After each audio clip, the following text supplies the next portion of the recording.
terima kasih Tuhan.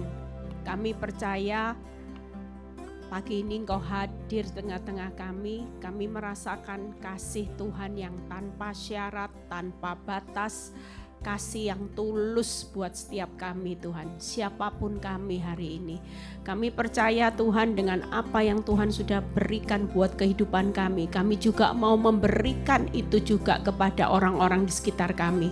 Sekalipun Tuhan, orang-orang di sekitar kami tidak semuanya baik, tidak semuanya tulus mengasihi kami. Tapi kami tetap mau mempunyai kasih yang tulus seperti Engkau mengajarkan buat setiap kami. Urapi bibir lidah hamba-Mu di hari Valentine ini mengingatkan kasih Bapa kepada kami, sehingga kami bisa mengasihi sesama kami Tuhan seperti kami mengasihi diri kami sendiri. Urapi bibir lidah hamba-Mu, berkati setiap telinga yang mendengar, biar semua kemuliaan kembali kepadamu. Di dalam nama Tuhan Yesus yang percaya berkata amin. Shalom semuanya. Ada sukacita. Ya. Ini ngucapin apa ya? Ini Pak. Ini enggak memang aneh. Karena kita ini punya bando ya harus dipakai. Jadi memang Valentine tapi bajunya tetap, kalau misalnya pakai baju Valentine sama bando ini lebih aneh lagi ya. Jadi enggak apa-apa, jadi dua ini mengingat Kung Siva J juga ya, Valentine juga ya. Tapi yang sama hari ini kita belajar akan kasih yang berkorban. Banyak orang hari-hari ini memang enggak gampang. Makanya di akhir zaman ini nanti saudara lihat ya, raja tega, orang enggak punya hati nurani. Kalau saudara lihat di YouTube itu semua mengerikan saudara. Kita semua hidup di akhir zaman ini enggak mudah. Tapi satu hal yang kita tangkap, saya tangkap pesan Tuhan tuh gini di akhir zaman. Masa sulit makin sulit, masa yang jahat makin jahat. Tapi yang perlu kita ingat di akhir zaman menjelang kedatangan Tuhan. Misalnya saudara sudah tahu time limit Tuhan itu segera datang. Kira-kira yang saudara kumpulkan itu harta sebanyak-banyaknya di surga, kesuksesan, cari konten, viral di mana-mana. Saudara kejar harta di surga atau saudara kejar harta di bumi atau kejar harta di surga? Coba. Kalau waktunya sudah semakin singkat dan saudara tahu kita semua akan meninggalkan dunia ini, kita akan dalam perjalanan untuk menikmati hidup bersama Tuhan Yesus dalam kebahagiaan yang sudah cerita hidup saudara berbeda. Saudara percaya hari ini saudara yang punya anak cacat ya, saudara yang hidup dalam penderitaan, itu nanti cerita hidup saudara itu total berbeda. Contohnya siapa? Lazarus sama orang kaya, total berbeda enggak? Lazarus itu hidup kayak enggak adil, miskin, baik, tapi Tuhan kayaknya kok ya tetap luka ya. Yang kaya itu pesta pora tiap hari, tapi kok hidupnya makin gemuk ya. Tapi total cerita hidupnya berbeda. Vivi mungkin bisa duduk di tempat saya depan aja. Ya, kita percaya hari-hari ini yang Tuhan mau gini, semua jerih payah kita di dalam Tuhan tidak pernah sia-sia. Nah hari ini saya bahas kasih. Jadi kalau saudara disakiti orang, dijahati orang, kira-kira kalau saudara tetap memberi senyum, melayani suami dengan baik walaupun dia gak pernah kasih saudara uang. Kalau dimasain Bu Eli cerewet, kalau sudah gak punya uang ya masak apa adanya, ditelan aja. Enggak Bu Eli, mintanya yang enak-enak. Nanti kalau ndak enak katanya ngomel. Nah saya cuman berkata gini, ini waktunya kita ngumpulin upah loh. Saudara percaya jerih payahmu untuk masain suami yang gak pernah kasih uang, masain suami yang nyakiti hidupmu bertahun-tahun, mungkin bapak-bapak juga, untuk tetap setia sama istri yang cerewet ya, yang galak dan sebagainya. Itu semua jerih payah kita tidak pernah sia-sia. Lah kalau enggak pernah sia-sia ya kita semangat. Saya tuh tahu semakin mengenal bahwa Tuhan itu semakin dekat. Hari ini kalau kita diberi kesempatan, saudara tahu jerih payahmu enggak pernah sia-sia itu saat kita jadi pelaku firman. Bagaimana kita bisa belajar mengampuni kalau kita nggak disakiti? Coba, ayo. Saudara mungkin gampang kalau tiap kali tidak pernah disakiti, saudara mungkin baca firman gini, ampunilah sesamamu manusia. Kira-kira gampang enggak dibaca? Tapi bagaimana kita bisa melakukan mengampuni? Ya tunggu, ada orang yang tiba-tiba nyakiti hidup kita. Nah ini waktunya pelaku firman. Makanya hari ini jeripayah kita itu tidak pernah sia-sia. Ngampuni itu bukan bodoh. Berkorban buat orang yang jahat itu bukan bodoh. Karena saudara dan saya menjadi pelaku firman yang jeripayahmu tidak pernah sia-sia akan menikmati upah yang besar di dalam kekekalan. Di bumi saudara pikir gak dapat upah? Jelas dapat saudara.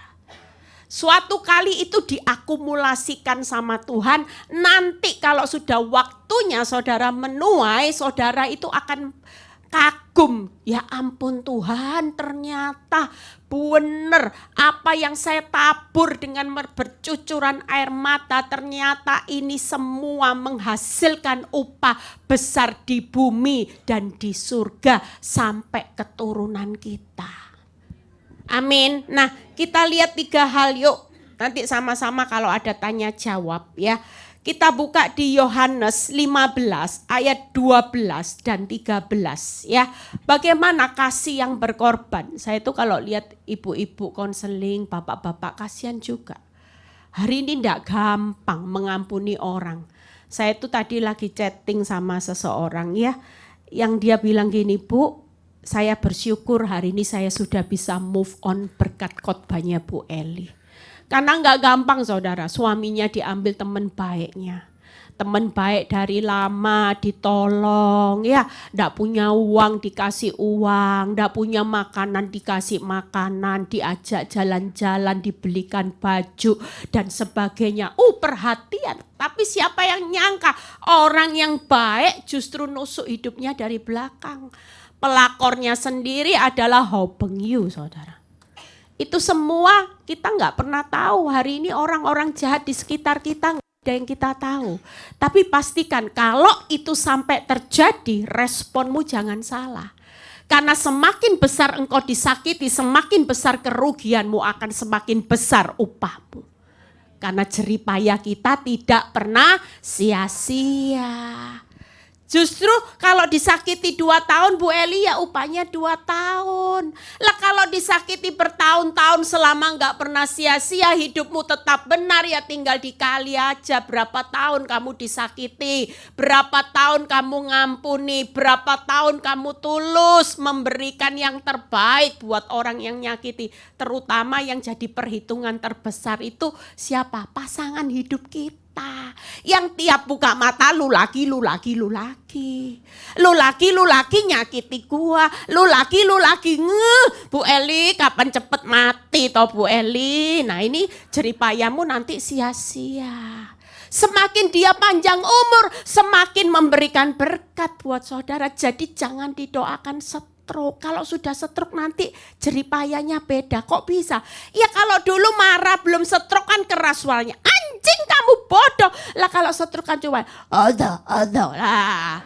Beda saudara. Sakitnya sudah beda. Makanya semakin sakit semakin besar upahnya. Jadi kalau suamimu marah jangan marah. Bilang gini, oh waktunya berkat ini.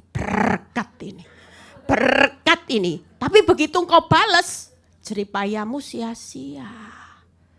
Amin. Yuk kita baca. Inilah perintahku supaya kamu apa saudara? Saling mengasihi seperti aku telah mengasihi kamu. Berarti mengasihi itu perintah. Tidak bisa ditawar. Bu bisa enggak mengasihi kalau dia kasih uang dulu Bu Eli? Tidak ada. Perintah itu wajib. Seperti apa yang dilakukan Tuhan sudah mengasihi saudara, maka kita juga wajib untuk mengasihi. Berikutnya 13. Tidak ada kasih yang lebih besar daripada kasih seseorang yang memberikan nyawanya untuk sahabat-sahabatnya. Berarti apa? Kasih itu berkorban. Jujur, saudara belum disuruh beri nyawa buat suamimu.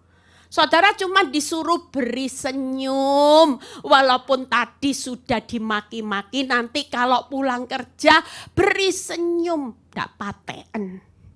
Lihat mukanya dia sudah nek. Lebih baik tidak usah lihat mukanya. Belum beri nyawa loh. Berkorbannya belum beri nyawa. Yesus itu sudah beri nyawa loh. Yesus itu mati memberi nyawa buat saudara dan saya itu tanpa hitung-hitungan saudara. Makanya buka 3 hal. Yuk kita baca. Ada 1 ayat lagi. Saudara lihat di Matius 18 ayat 35 aja ya. Ini perumpamaan bagaimana seorang yang sudah dibebaskan dari hutang. Tapi ketika ada hambanya yang datang hutang, dia tidak membebaskan. Nah ini, maka Bapakku yang di surga akan berbuat demikian juga terhadap kamu apabila, lihat ya, kamu masing-masing tidak mengampuni saudaramu. Ada kata apa saudara? Segenap hati. Jadi kalau sudah mengasihi itu harus tulus. Gak ada yang hari ini orang mengasihi itu dalam hatinya gini. Kalau dia sudah 7 kali saya ampuni, setelah ke-8, ke-9, ke-10 gak berubah, selesai. Aku akan gugat cerai, aku akan tinggalkan pasanganku dan sebagainya. Itu bukan dengan segenap hati. Nanti hukumannya sama. Bapak di surga akan berbuat demikian juga. Akan ada algojo-algojo. Makanya orang kalau nyimpen kepahitan itu jeripayanya sia-sia. Sudah kehilangan upah dari surga, saudara akan kena apa? Penyakit kanker. Hatimu gak bisa gembira, jangan mimpi hidupmu akan sehat. Orang kalau nggak punya kasih itu dalam hidupnya selalu sulit tidur. Selalu dikejar-kejar rasa ndak enak. Kenapa? Karena tiap kali iblis taruh nama itu, wajah itu muncul. Saudara yang tadinya makan lahap, tiba-tiba wajah orang itu muncul. Langsung selera makan hilang. 3 hal yuk kita buka. Hari ini kasih yang berkorban itu kasih yang memberi sampai merasa sakit atau menderita. Orang kalau sudah terima kasih ya, misalnya kita sepasang suami istri. Suamimu selalu baik. Kira-kira kalau kita memberi melayani suami bukan dengan rasa sakit lagi. Ya dia baik ya kita enak. Sukacita, mau dimasain, mau dibuatin minuman. Tapi jujur waktu kita disakiti bertahun-tahun yang jadi pertanyaannya apakah kita masih bisa memberi? Sekalipun itu penderitaan buat kita, jujur tidak gampang. Kalau dalam hidup kita, pasangan hidup kita menyakiti hidup kita bertahun-tahun, yang hebat kalau sampai hari ini saudara tetap bisa memberi, melayani, itu orang hebat. Yang kedua, kasih yang memberi tanpa menuntut balasan. Hari ini mau baik sama seseorang jangan tunggu dia baik dulu, enggak. Kita mau memberi kasih yang berkorban, sudahlah. Walaupun kita sudah baik bertahun-tahun tapi tetap balasannya enggak baik. Yang jadi pertanyaannya apakah kita tetap berhenti untuk mengasihi. Kalau itu perintah maka kita akan berkorban, ya sudahlah. Tiap kali ditolong difitnah. Sudah dibaiki, dikata-katai yang jelek di belakang, ditusuk dari belakang. Kalau itu terjadi, yang jadi pertanyaannya, saudara tetap mau berbuat baik enggak? Yang ketiga, kasih yang memberi tanpa batasan. Itu tadi, enggak usah ngitung, sudah 70 loh Bu Eli, enggak usah dihitung. Setiap hari, mau berapa kali pun orang-orang di sekitar kita menyakiti kita, tetap berikan kasih tanpa batasan dan syarat. Itu jadi ketentuan kasih yang berkorban. Sakit Bu Eli enggak apa-apa. Kalau enggak sakit enggak normal saudara. Kenapa? Karena kita masih punya daging. Kalau sudah meninggal disakiti ya enggak bisa. Nah saya itu punya dulu seorang jemaat saya. Yang hari itu dia selalu memuji suaminya baik ya. Suaminya itu enggak pernah ngapa-ngapain. Pokoknya jadi idolanya lah suaminya. Makanya suami-suami ya, mungkin juga istri-istri. Selama baik, selama belum ketahuan. Belangnya ya baik ya. Setiap hari pulang katanya jam 4 sore ada di rumah. Enggak pernah pergi kemana-mana ya. Baik, tapi siapa yang nyangka tiba-tiba meninggalnya di mana? Di rumahnya simpanannya. Baru ketahuan ketika meninggal. Hari itu tahu saudara, waktu suaminya belum ketahuan meninggal di rumah sakit ya, belum ketahuan meninggalnya di mana. Waktu langsung dibawa ke rumah sakit, nangis saudara. Aku pengen ikut mati. Suami yang baik, aduh Tuhan, enggak kuat Tuhan. Nangis telepon saya. Bu Eli, aku pengen ikut mati, suamiku dia setia. Jangan, anak belum nikah, kamu jangan meninggal duluan sudah. Sekarang tetap kuatkan. Percayalah Tuhan pasti tahu yang terbaik. Kemudian beberapa jam karena visum kan keluar ya. Yang namanya rumah sakit pasti ada visumnya. Sakit kenapa dan sebagainya, kok bisa sakit. Baru ditelusuri ternyata meninggalnya di rumah Ani. Itu tadi gayung apa? Gayung pink ya. Nah taunya dari nangis kepingin mati, langsung manusia itu heran ya, begitu ini diusik. Ya, kalau sudah urusan sakit hati, dari nangis yang sepertinya mau ikut mati, langsung berubah. Langsung air matanya kurang ajar. Loh, sampai di rumah duka, lihat foto suaminya, itu enggak terima saudara. Saya waktu itu sampai ketawa, dia bilang gini, kurang ajar ya kamu ya, kurang ajar gitu. Itu sudah, saya bilang sudah rugi. Sakit hati sama bangkai rugi. Nanti kamu yang kena kanker, sudah. Ini sudah jadi bangkai. Dia sudah bayar harganya. Kamu sekarang yang penting jangan pernah sakit hati. Makanya orang sakit hati itu merubah keadaan hati saudara itu drastis. Tadinya waktu nangis kelihatan ya, seperti malaikat saudara. Tapi waktu sudah sakit hati berubah loh. Itu yang namanya foto dibanting semuanya saudara. Hari ini makanya kita sebagai anak Tuhan 3 hal aja. Yang perlu kita hari ini yuk, kalau enggak sakit itu enggak normal, sakit sudah. Tiap kali jujur. Saya kalau mau baik sama seseorang yang selama ini menyakiti saya untuk berbuat baik, sakit enggak? Sakit saudara. Apalagi waktu mau berbuat baik ketika tahu, saya jujur waktu saya pernah pergi sama suami saya. Satu kali saya sudah happy, hati sudah gembira ya. Sudah seneng-seneng pergi liburan, kesempatan. Begitu 2 hari saya tahu ternyata Ani juga ikut saudara di kota yang sama.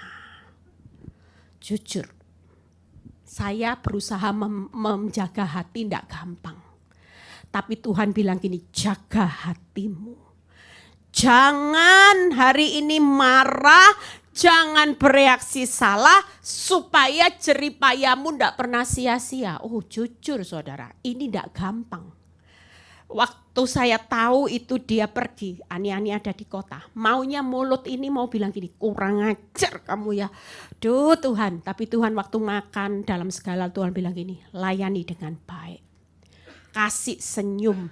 Saudara tahu waktu siapin makanan keluar di restoran, mau makan apa? Gampang enggak saudara?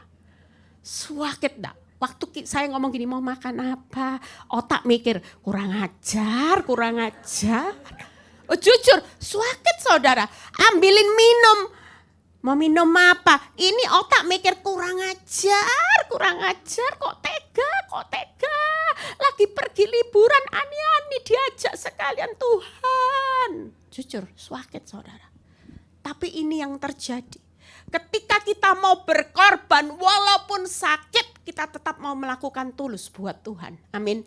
Lihat satu persatu yuk. Supaya waktunya saya sudah habis belum ya? Kalau sudah habis penjelasannya akan saya nanti jelaskan di khotbah nanti malam.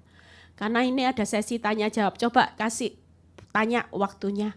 Yang pertama saya lanjutkan dulu. Yuk, kasih yang memberi sampai rasa sakit. Buka di Matius 5 ayat 46 sampai 47. Apabila kamu mengasihi orang yang mengasihi kamu, apakah upahmu? Jujur kalau punya suami baik terus, tidak ada upahnya. Saudara, selama kita baik dibalas baik, ya sudah itu upahnya. Tapi lihat, bukankah pemungut cukai juga berbuat demikian? Berikutnya 47. Dan apabila kamu hanya memberi salam kepada saudara-saudaramu saja, apakah lebihnya daripada perbuatan orang lain? Bukankah orang yang tidak mengenal Allah pun akan berbuat demikian? Orang hari ini harus lihat 3 hal, memberi, bagaimana sampai merasa sakit itu memberi kasih dan pengampunan saat kita disakiti. Enggak ada lain saudara. Kalau kita mau melakukan ini maka besar upahmu. Tapi selama kita tahan kebaikan kita, ada ayatnya yang berkata jangan pernah menahan kebaikan jika kita dapat melakukan. Jika kita tahan maka itu dosa. Makanya jangan pernah tahan yang namanya selama kita bisa memberi kasih, walaupun sakitnya seperti apa, kita tetap lakukan. Yang kedua yaitu memberi salam. Memberi salam itu teguran, sekalipun mungkin hari ini kau nawari minum makan suamimu, mungkin dibentak. Nggak usah repot, nggak usah rempong. Aku bisa cari makan minum sendiri, aku nggak butuh bantuanmu. Kira-kira kita hari ini biasanya ibu-ibu kalau sudah seperti itu mungkin bilang gini, enggak paten aku enggak ngelayani kamu lebih enak. Memang kegantengan apa modelmu. Jujur ini namanya jeripayanya sia-sia. Enggak tulus. Tuhan bilang gini, gagal. Justru waktunya ketika kita ngalami keadaan yang dicueki, tapi kita tetap tebar pesona, ya enggak apa-apa. Yang penting Tuhan, aku tulus. Walaupun aku sudah memberi yang terbaik, tapi dimarahi, dimaki-maki Tuhan, aku tetap mau memberi kasih yang berkorban. Maka dari situ apa yang kita lakukan, jeripayah kita tidak sia-sia, sama Tuhan dikasih nilai 100. Daripada sudah dengar kebun binatang, saudara balas nilainya 0. Terus setiap hari kita harus tahu loh, Tuhan itu kalau saudara baca di Mazmur 4, Tuhan itu setiap hari menguji setiap manusia. Orang fasik diuji, orang berdosa diuji. Yang berikutnya memberi kebaikan saat diperlakukan jahat. Sampai rasanya sakit, enggak apa-apa. Terus itu lakukan. Walaupun hari ini saudara enggak dapat upah dari pasangan, dari orang yang hari ini menyakiti hidupmu, rasanya rugi ya. Memberi senyum sama orang yang jengkelin, bu, rugi bu, kayak keset, enggak apa-apa. Tapi upahmu besar di surga. Amin. Yang kedua, yuk kita lihat bagaimana hari ini kasih yang memberi tanpa menuntut balasan. Ya, kita buka ayatnya. Lukas 15 ayat 22, seperti anak yang terhilang. Waktu anak yang terhilang itu kembali, tidak gampang. Bapak di surga itu bapak sebagai bapak yang punya anak kurang ajar, menghabiskan harta, anak yang tidak tahu berterima kasih, yang serakah. Kira-kira reaksi seseorang saat disakiti seperti itu, tapi luar biasanya, lihat 15 ayat 22. Tetapi ayah itu berkata kepada hamba-hambanya waktu anaknya kembali, dalam keadaan yang masih hari itu Bapak di surganya itu mungkin lihat anak-anak yang seperti ini itu menyakitkan. Punya anak kurang ajar, tidak tahu berterima kasih, ngabisin harta. Tetapi apa yang dikatakan? Tetapi ayah itu berkata kepada hamba-hambanya, lekaslah bawah kemari jubah apa? Yang apa? Ini kurang ajar loh. Ngabisin harta, tidak tahu berterima kasih. Kira-kira jujur. Kalau saudara punya anak atau punya pasangan hidup yang kurang ajarnya keterlaluan, ya, uang saudara sudah dicuri, hari ini semua sudah dihabiskan, kira-kira saudara masih bisa enggak beri yang terbaik? Jelas otak manusia selalu hitung-hitungan. Kok enak. 2 hari yang lalu saya terima konseling dari seorang ibu. Suami narkoba itu juga parah loh saudara. Suami selingkuh parah, suami narkoba parah. Ibu ini bilang gini, Bu, saya ini sudah berapa kali bunuh diri. Tapi enggak mati Bu, saya untung. Dia bilang gini, saya untung hari ini saya punya komunitas ya, karena dia jemaat tempat saya. Untung ada khotbahnya Ibu Eli. Ibu Eli tahu dulu. Suami saya sampai sekarang loh dia bilang, kalau sudah sakau itu orang kalau sudah sakau itu katanya halu ya. Kalau sudah halu istrinya itu dituduh katanya kamu diperkosa tadi pagi. Kamu selingkuh sama siapa gitu ya.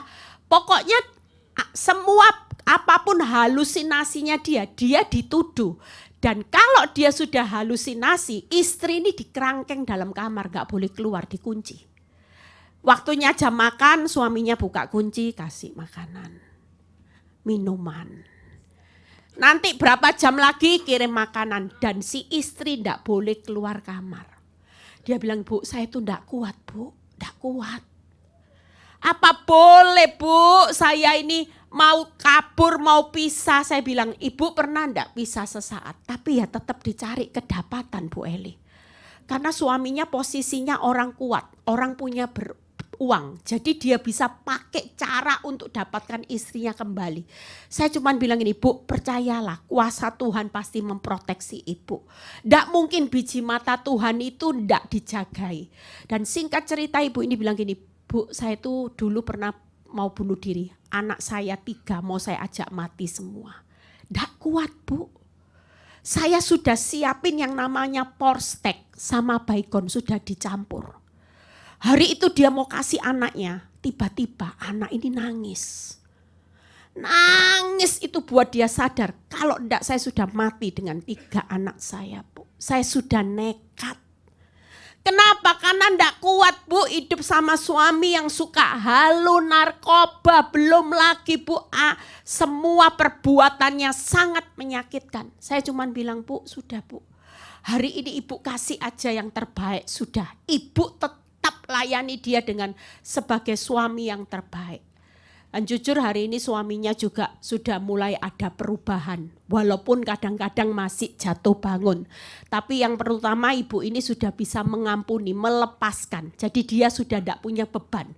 Apapun yang diperbuat suaminya, dia berkata gini, Bu, saya cuma mau praktek firman aja. Dan saya bilang gini, Bu, lanjutkan pertandingan Ibu. Hari ini jeripaya Ibu sudah tidak pernah sia-sia. Singkat cerita anaknya 3 sudah besar-besar. Dan Tuhan juga berikan anak-anak yang terbaik. Anak-anak yang terbaik yang bisa sekolah di luar negeri dan sebagainya. Ibu ini hari ini dipelihara Tuhan luar biasa. Berkat dipelihara Tuhan. Kenapa? Karena Tuhan memperhitungkan. Nah, lihat jubah yang terbaik, pakaikanlah itu kepadanya, kenakan cincin pada jarinya, semua sepatu pada kakinya. Artinya Tuhan itu sudah menyiapkan semua yang terbaik, yang dibutuhkan. Nah, buka 3 hal. Hari ini kasih yang berkorban itu ndak usah nuntut balasan. Memberi terbaik sekalipun sudah merugikan, menghabiskan. Mungkin suamimu sudah menghabiskan hartamu, menghabiskan nama baikmu, merugikan sekalipun. Kalau kasih berkorban tetap beri yang terbaik. Beri yang terbaik walaupun sudah sangat menyakiti hidupmu. Mungkin ada pasangan ya yang suaminya bukan hanya sekedar selingkuh, tapi suaminya sudah benar-benar nyakiti. Mungkin suami punya istri yang hari ini meninggalkannya karena bangkrut. Ada banyak suami-suami yang konseling sama saya, itu tadi omongannya Fran benar. Istri meninggalkan suami pada saat bangkrut. Kalau sudah bangkrut, biasanya seorang wanita yang biasanya hidup dalam kecukupan, tiba-tiba semuanya serba di limit, dibatasi. Itu sudah membuat mereka mulai jadi ani-ani. Mulai hidup mikirin gimana urusan perut, gimana urusan. Saya percaya kebutuhan hidup itu enggak mahal. Yang mahal itu gaya hidup. Terutama kalau kita punya komunitas yang banyak. Saya dulu sebelum jadi hamba Tuhan, saya seorang sosialita. Komunitas saya banyak. Makanya tiap hari bingung mikirin. Besok dress code-nya pink. Waduh, cari baju pink. Padahal di lemari sudah ada. Saya bilang gini, oh ini pernah saya pakai, ini pernah saya pakai, ini pernah saya pakai. Ya udah cari lagi. Nanti sudah dress code-nya pink, ada lagi. Pakai apa? Setiap hari semakin kita punya komunitas, maka kita hari ini komunitas dunia akan banyak tuntutan gaya hidup yang membuat biaya itu tambah mahal. Apalagi sekarang masa-masa yang sulit. Hari ini pastikan yuk memberi terbaik sekalipun sudah tidak ada gunanya. Itu tadi kalau suami bangkrut jangan pernah ditukar tambah ya. Suami yang bangkrut percayalah istri yang memberi berkat itu adalah istri yang cakap. Sewaktu kita tetap teguh, saya melihat beberapa orang istri yang suaminya bangkrut tetap setia. Hari ini diberkati Tuhan luar biasa. Kenapa? Karena Tuhan melihat penolong yang teguh, penopang yang teguh, pendoa yang teguh buat suaminya. Tuhan perhitungkan. Orang yang tadinya suaminya sudah bangkrut, tiba-tiba ada orang yang dikirim Tuhan untuk dikasih pekerjaan yang baik. Makanya istri-istri belajarlah untuk berkorban. Suami bangkrut, suami mau dalam keadaan apapun. Bu, ada seorang istri juga, dulu suaminya kaya ya. Kaya, selingkuh, paketnya lengkap, enggak pernah inget. Tapi waktu bangkrut pulang ke rumah. Istri jelas sakit hati, Bu, waktu kaya enggak inget saya. Sekarang waktu bangkrut, dulu kaya sama istri muda, sekarang bangkrut istri masa muda saya kembali. Lah kan rugi, Bu. Kok enak? Waktu kaya istri mudanya diajak jalan-jalan halan-halan kemana-mana. Sementara saya pelit sama saya. Waktu sudah bangkrut, sudah keadaan kolab dikembalikan. Hari ini ngeri loh saudara, ngeri bener-bener. Ya, saya tuh punya kenalan seorang tukang yang kitek ini loh. Kitek kuku ya. Dia itu melayani ani-ani ya. Satu komplek itu tuh ani-ani semua isinya. Terus saya tanya, loh terus gimana? Tapi ya sekarang hati-hati juga Bu. Makanya ibu-ibu hati-hati yang suka pasang sosmed ya. Jangan menonjolkan kelebihan saudara di sosmed. Begitu tahu ini istri suaminya siapa, itu jadi target loh saudara, dicari loh.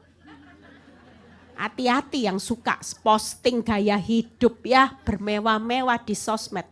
Dan singkat cerita yang pasang kuku saya bilang gini, dan rata-rata sekarang banyak pengangguran ani-ani.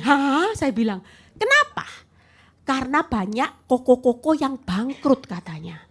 Jadi waktu bangkrut ya ditinggal saudara. Abang sayang waktu uangnya ada. Lah waktu uangnya bokek ya enggak, abang sayang ditinggal sama ani-ani. Terus habis gitu gimana? Ya dia sekarang mulai cari target mangsa berikutnya. Saya tanya, Mbak berapa orang? Oh banyak loh Bu yang nganggur-nganggur. Waduh. Lah kalau satu kumpulan komunitas ani-ani pengangguran semua. Lah kalau dia enggak bisa punya uang, uangnya habis. Kira-kira dia cari makin gencar enggak? Jujur manusia. Enggak ada orang laki mungkin itu dari 1000 mungkin cuma 1 yang kuat. Misalnya dia dapat teleponnya suami kita, misalnya ya dapat usia. Mungkin waktu telepon hanya sekedar ngomong biasa-biasa, lama-lama dilihat foto, tukar foto. Wih cantik, lebih cantik dari istri saya, lebih seksi, lebih muda lagi, lebih genit. Sementara pulang ke rumah kayak anjing herder saudara. Kuak. Kira-kira coba saudara, jujur, tidak ada orang yang kuat saudara. Kita muka kayak kuda Nil, daster tidak ganti-ganti. Yang sana bajunya pink, wah, lipstiknya pink, bulu mata cetar. Jujur, tidak ada orang kuat, walaupun haleluya, lama-lama halilintar saudara. Makanya yuk kita percaya orang yang bisa bertahan dalam rumah tangga hari-hari ini yang nutup celah dengan kasih. Karena kasih menutup banyak dosa dan banyak pelanggaran. Pulang dari tempat ini jangan lagi lupa ya, tapi jangan dicurigai. Hati-hati loh, ani-ani banyak loh ya. Ya, hati-hati di jalan. Kita jujur, orang berselingkuh itu dimanapun bisa. Saya kalau sudah di pesawat, saudara tahu, duduk sebelah gitu ya. Saya sendiri, dia sendiri. Orang sebelah saya mulai tanya, Cik mau ngapain Cik? Gitu. Loh jujur, kalau saya lihat, lumayan japuk tuh Lah kalau yang tanya sudah kongkong giginya ompong kan beda tahu rasanya. Cik mau kemana Cik? Enggak, ini sudah tegas gitu. Cik mau kemana Cik? Saya lihat, waduh lumayan ya wajahnya capuk tuh, terus baunya bau harum lagi parfumnya. Wah ya, kalau yang kecut-kecut gitu ya saya males saudara. Jujur, kalau itu jadi tiap hari yang saya dapati, kalau saya enggak punya kuat iman sama Tuhan, kira-kira saya jatuh enggak? Jelas. Tukar telepon aja loh bisa lanjut loh di pesawat. Handphonenya berapa? Kasih tukar. Lanjut gak? Lanjut saudara, gampang sekarang. Makanya gak kaget zaman sekarang ani-ani ini lagi topik yang lagi viral. Makanya kita hari ini ibu-ibu gak usah butuh cantik, seksi apapun. Percayalah dengan kasih yang berkorban kita akan memenangkan rumah tangga kita. Amin. Yang terakhir ya, waktunya sudah berjalan. Jadi nanti jangan jadi beban loh ya. Waduh ani-ani ada di mana-mana. Tapi itu memang realita saudara. Ani-ani yang pengangguran hari ini banyak. Dan ini lagi cari mangsa. Terus cari mangsa. Mulai sekarang sosmednya kalau foto jangan pakai tas yang merek ya. Pakai kresek, tas kresek. Ya, pakai tas kresek aja. Jangan pakai tas Gucci, Chanel ya. Jangan sudah. Berlian jangan ya. Mulai sekarang pakai gelang karet ya. Supaya saudara dilewati sama ani-ani. Yuk terakhir, bagaimana kasih memberi tanpa batasan. Lukas 15 ayat 21 sampai 22. Kata anak itu kepadanya, Bapak, lihat ya, aku telah berdosa terhadap surga, terhadap Bapak. Aku tidak layak lagi disebutkan anak Bapak. Berikutnya. Tetapi ayah itu berkata, ini tadi balasannya ini tadi. Kita buka PowerPoint-nya. Kasih yang memberi tanpa batasan. Waktu suami kita, mungkin pasangan kita, sudah berapa kali menyusahkan hidupmu ya. Sudah berdosa, sudah berapa kali. Tapi kita tetap memberi batasan tanpa syarat. Karena kita mengampuni itu tanpa melihat kesalahan di masa lalu. Berapa banyak orang mengampuni, lihat kesalahan di masa lalu. Saudara tidak bisa berkorban. Ada berapa banyak rumah tangga yang sudah dipulihkan. Tapi sampai hari ini si istri sulit ngampuni. Kalau diingatkan perbuatan masa lalu, dia mulai tidak bisa lagi dengan tulus berkorban. Dia merasa sakit. Nah, yang kedua, kita menerima semua kelemahan dan kekurangannya. Waktu orang hari ini mau berkata maaf, kita mau tidak usah beri batasan, sudahlah.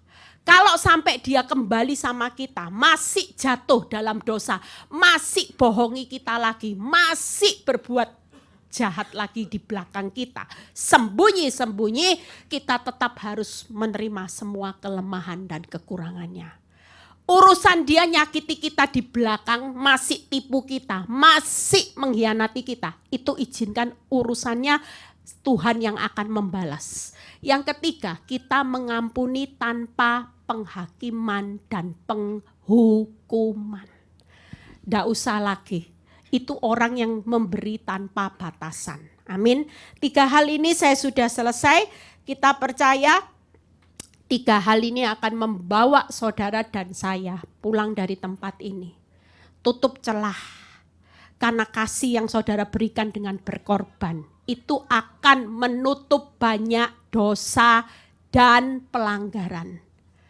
Apapun yang orang lain perbuat sudah biarkan. Yang penting jeripayamu tidak sia-sia ya.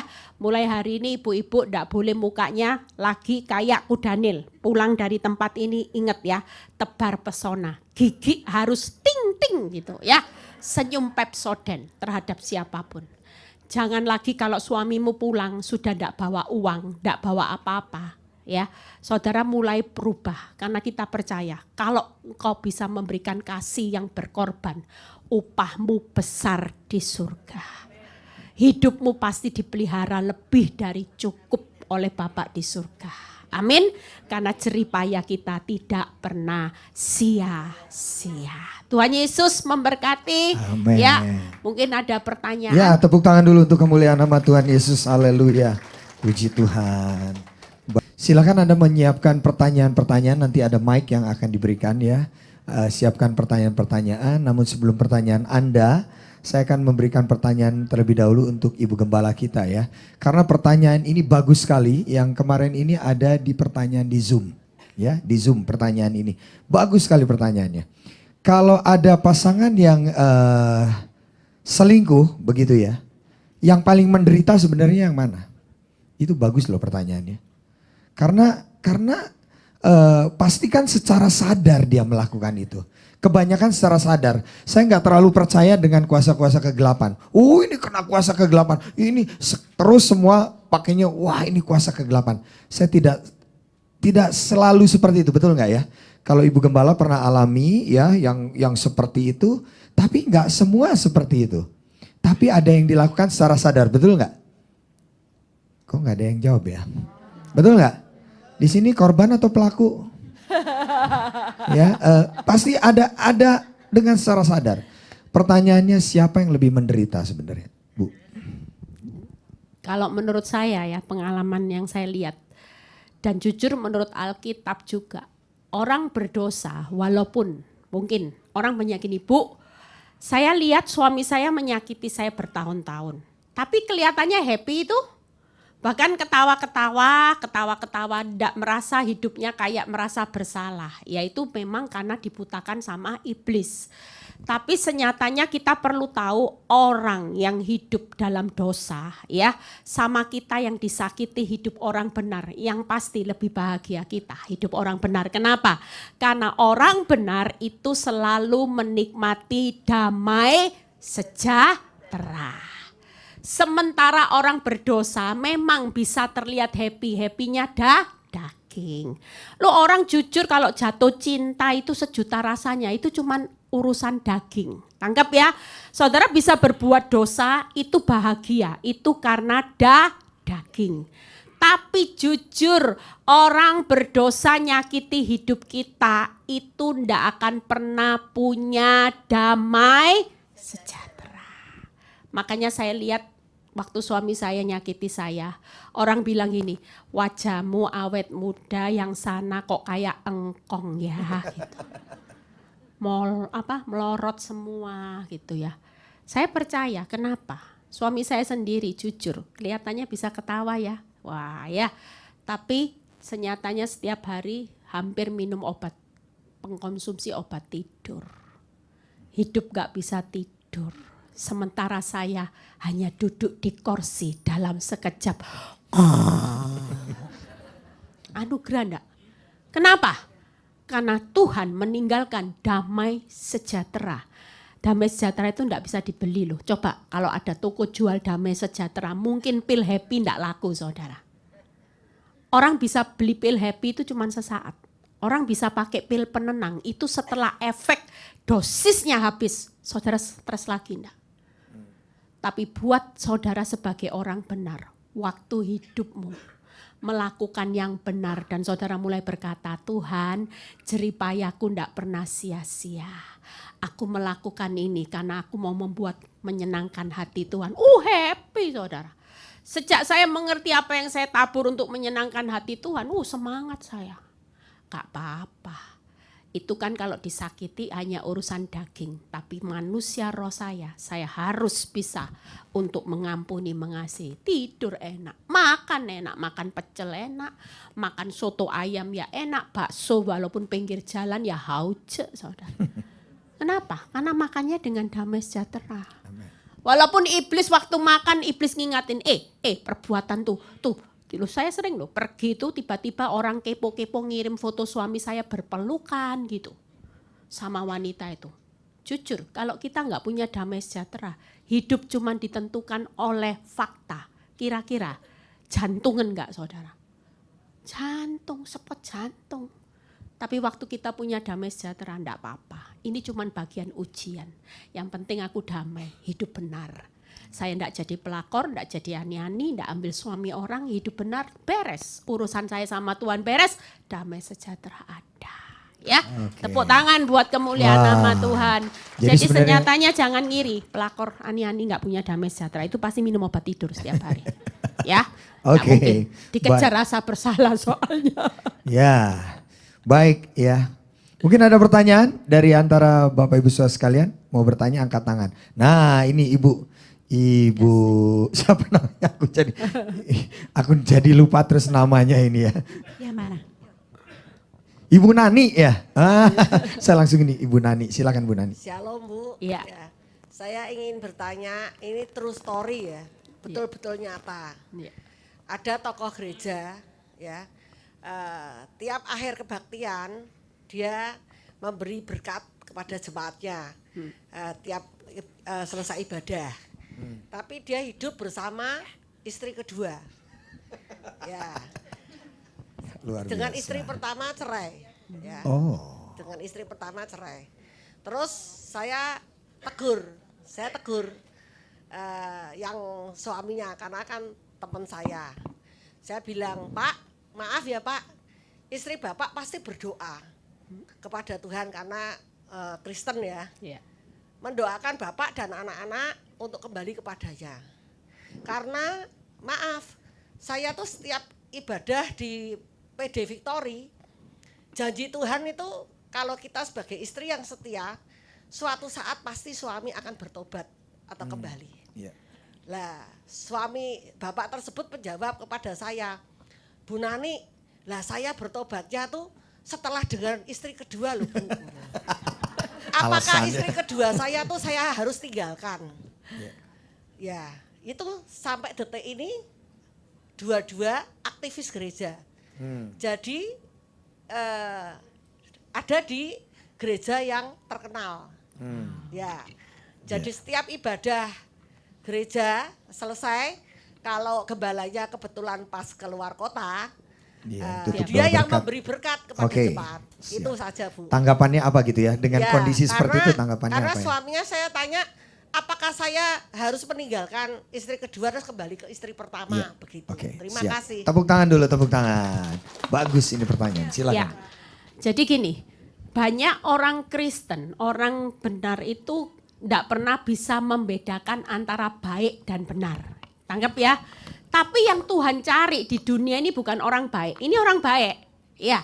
Oh, mau tolong orang, misalnya gara-gara dia saya bertobat. Masa saya mau tinggalkan? Ini urusan baik.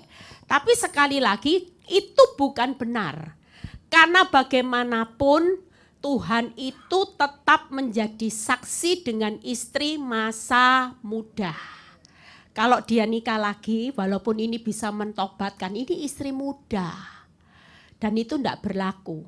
Makanya kalau doa berkat. Jujur ya, saya sendiri sampai hari ini, kalau saya tidak kenal siapa gembalanya dengan benar, saya itu tidak berani doa berkat itu langsung saya terima. Saya selalu bilang gini kalau doa berkat, Tuhan aku tahu ini yang memberkati hidupku dari Tuhan, bukan dari orang ini.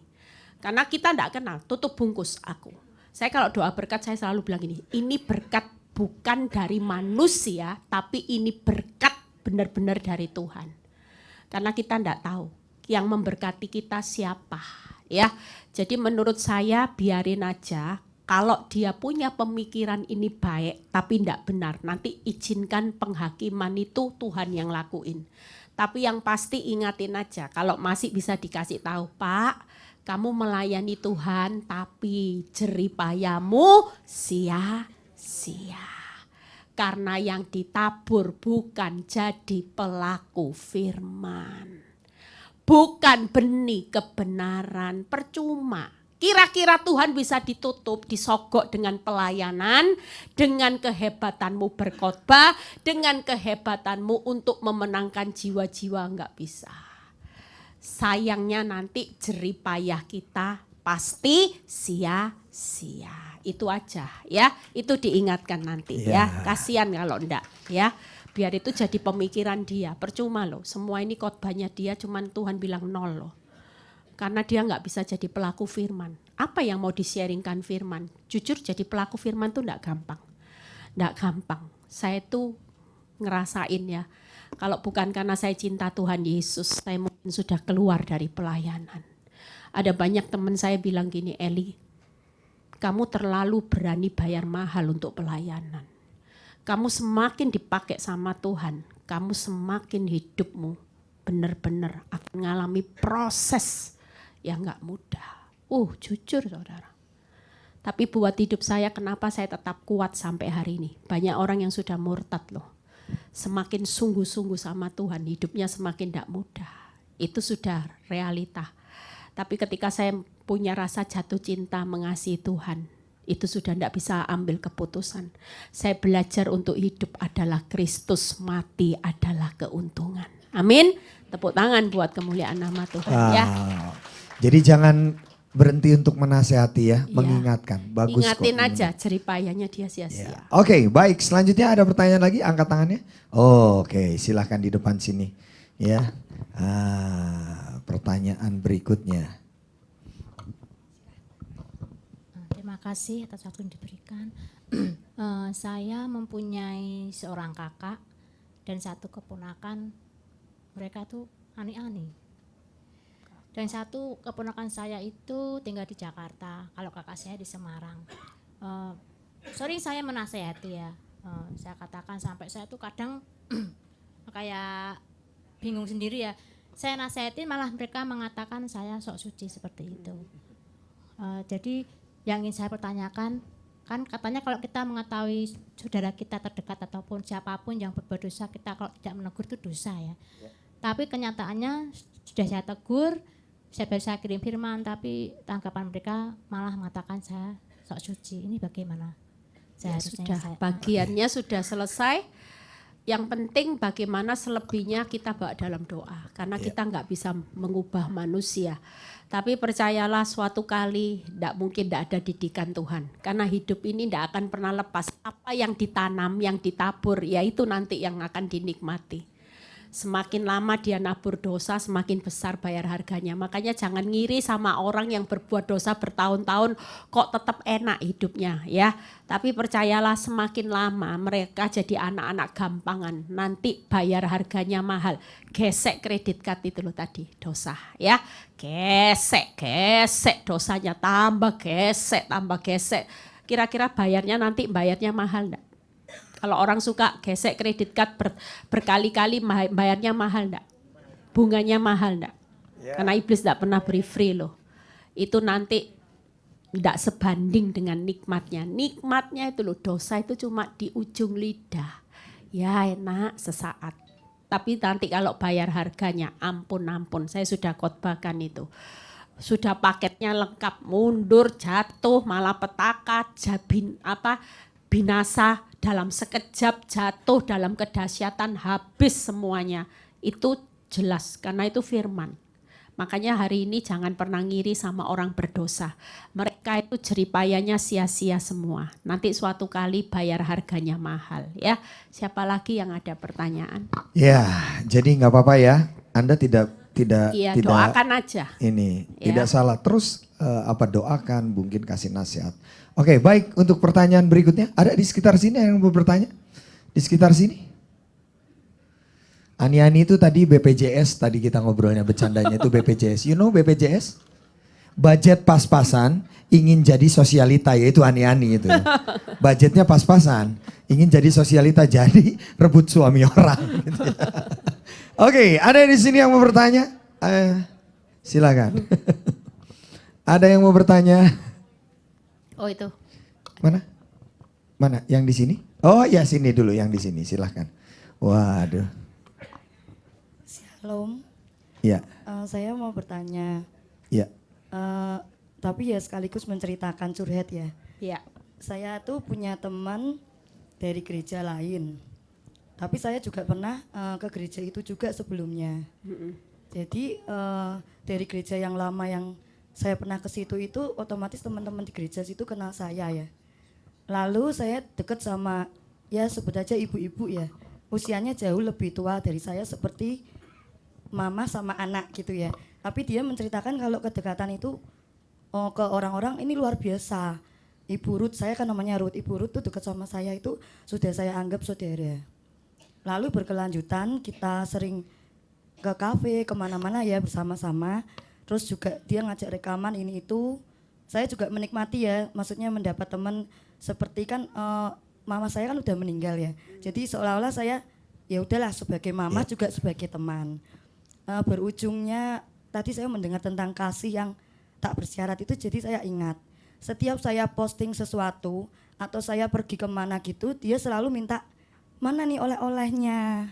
Terus saya posting yang terakhir itu ya singkat cerita saya posting tanaman nih, karena saya penggemar tanaman aglonema ya. Dia minta, sebenarnya dalam hati kecil saya tuh ya udah beri aja. Tapi ya saya merawat aglonema itu kan ya susah payah ya. Kalau saya pisah sama induknya itu otomatis induknya akan ikutan mati. Atau saya beri semua tapi saya mencari lagi. Jujur waktu itu saya ngambil keputusan yang salah. Saya nggak jadi beri aglonema itu. Karena pikir saya ya udah saya beri yang lain. Singkat cerita saya diajak beliau ke Bandungan ini. Di sana ada aglonema banyak termasuk yang dia suka. Saya ndak sengaja bilang, Bu ini ada loh Bu aglonema itu. Dia langsung bilang, saya kan minta kamu, kenapa saya harus beli? Maksud dia, kalau kamu mengasihi saya itu ya kamu mungkin ya menurut saya pribadi ya kasih toh ke saya gitu loh. Katanya kan kamu sayang sama saya, nganggap saya saudara, mama dan lain-lain. Lalu berkelanjutan lagi mungkin dia nggak terima tentang yang tanaman itu. Saya itu mengalami yang seperti tersakiti. Singkat cerita saya ada suatu paduan suara sama beliau ya. Di paduan suara itu tiba-tiba dia kalau dekat sama saya langsung jauh-jauh Ibu jangan sama saya mau ya dekat sama yang lain.